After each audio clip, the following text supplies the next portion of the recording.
service announcement. The Igla, the Stinger alternative that people never seem to use, is broken, making it far superior to the other weapon. One value was screwed up in the patch, its acceleration, which is 350 meters per second squared instead of 75. So, it accelerates 4.6 times faster than it ought to. Take from this what you will. If you want to take down a helicopter, the Igla is currently the best option, and if you're a pilot, you should know what to expect and how to play around it. In our tests, we found that countermeasures alone were completely ineffective, and that the Igla would hit through them 100% of the time, even when ECM was used immediately as the missile was visible, with the initial lockdown not yet having sounded.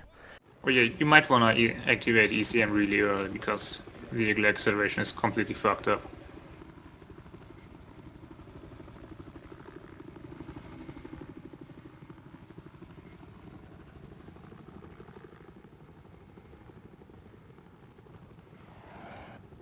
Oh.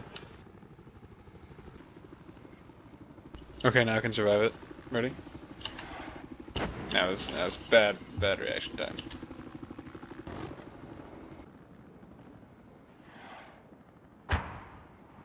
Yeah, I look for the visual. Still get it.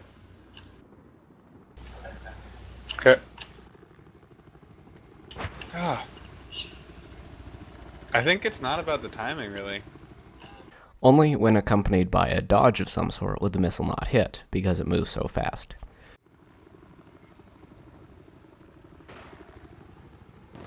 The countermeasure system is something that I've never really talked about in great detail. I've mentioned it in passing more than once, but for never more than a minute or two. This started as a video on ECM specifically, because I still find that lock-ons can still hit despite its use. I talked with someone who works with those sorts of things at DICE, and he was able to explain why missiles tend to hit through ECM, but not flares. We'll get to that in a bit. I'll talk here about each of the air vehicle countermeasures: flares, ECM, and extinguisher. To get it out of the way, I'll say this first about extinguisher. It will never be used as a go-to option.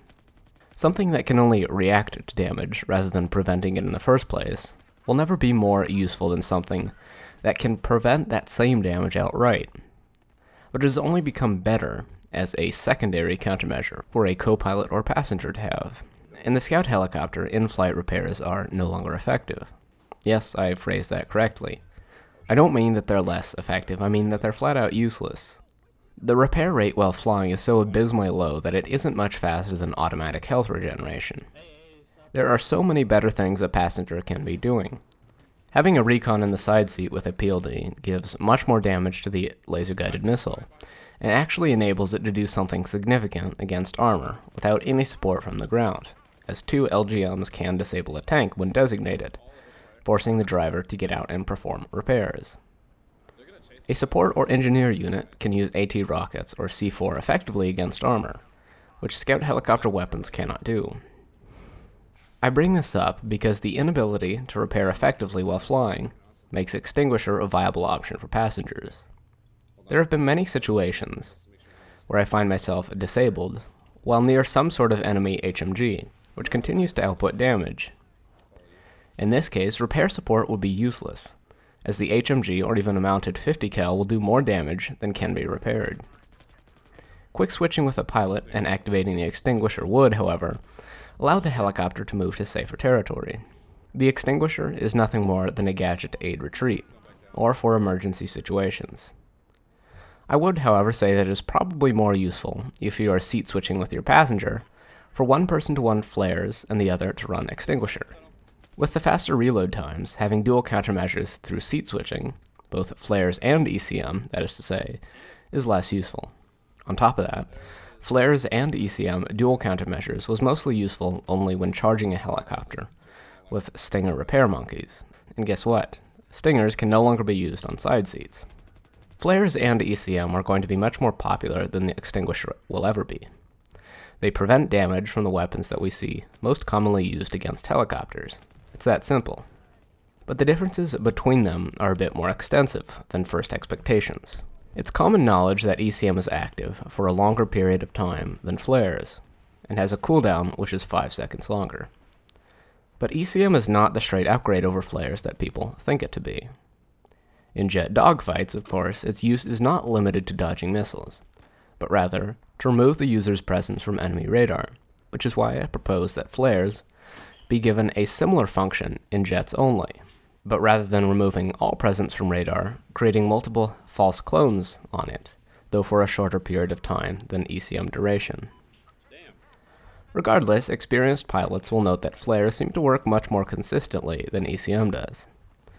In a way, this is one way to balance it. ECM's different functioning prevents the same sort of aggressive flying that flares allow. Moving quickly while ECM is active tends to let a missile hit, while missiles distracted by flares will almost never hit. This is all in exchange for a much longer uptime, which lets the user stay somewhat stationary after activating it, and the ability to remove locks before they are completed.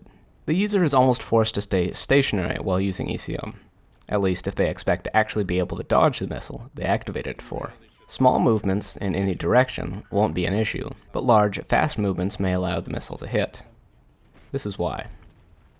When ECM is activated, missiles launched will not simply disappear, but will continue to track. When the system was first designed, the programmer found that the most efficient way to do this was to create a semi-random offset, which appears between 0 and 50 meters in front of the vehicle when ECM is activated. Since lock-on missiles have to track something at all times, the missiles will now begin to track to the offset instead of the vehicle, at least if it's a Stinger or a weapon like that. If we're talking passive radars or Igla, which receive locking information from the launcher itself, the missile will simply fly up into the sky. Here's a demonstration of a Stinger missile orbiting the offset.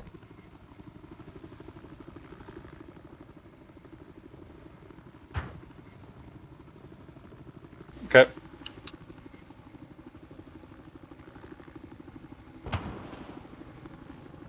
That was a successful near target detonation because the missile actually came close to the target before it started tracking the offset.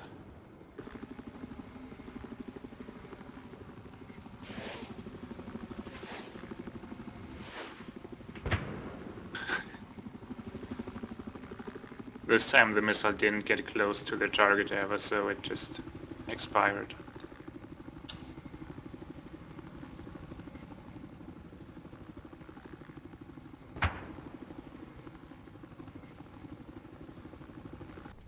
Because the offset is constant but has no collision, the missile will begin to orbit that point.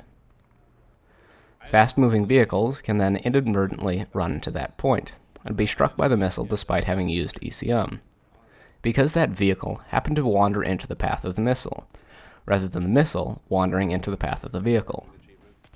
This is especially problematic in jets, where an offset is created in front of the jet up to 50 meters away.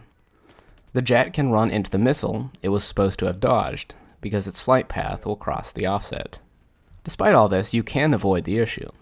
In jets, simply by pitching up or down while ECM is active, and a missile in the air will prevent it from hitting through ECM. Though more problematic in helicopters, it can still be done. While activating ECM, point the nose of the helicopter somewhere where you do not intend to fly. Preferably, turn right angles to the target to set the offset somewhere off to the side. Remember, the offset will always be set somewhere in front of the helicopter. Then turn back toward the source of the missile and make your approach. Here's an example of how to get hit through ECM, and then how not to. In this first clip, I set my offset right in my flight path, so naturally I get hit immediately as I fly right into the offset that I created. Got it. Yeah, it is still popping it too. In the second clip, I deliberately turn to the side to set my offset outside my line of flight. This allows me to avoid the first missile and close the gap, which allows me to use physical cover to dodge the second. At this point, I am close enough to the source of the manpad that I can kill it before another rocket is fired. Now, flares do something a little differently. Flares activate and the missile is set on an entirely different course. Flares also have another function, near-target detonation.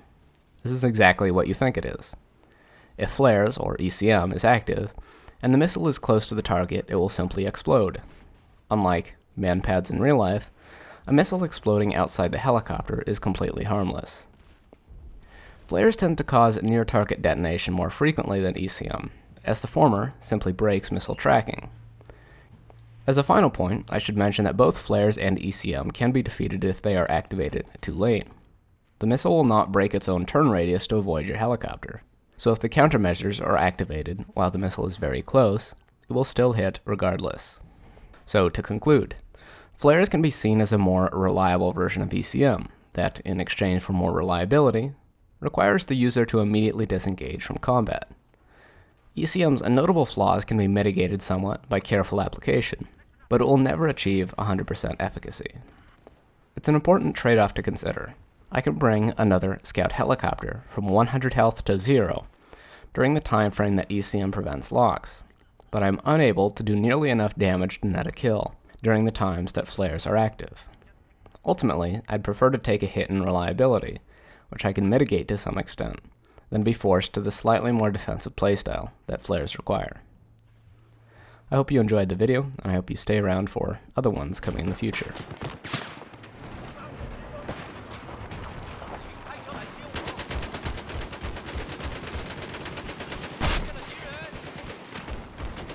Objective Charlie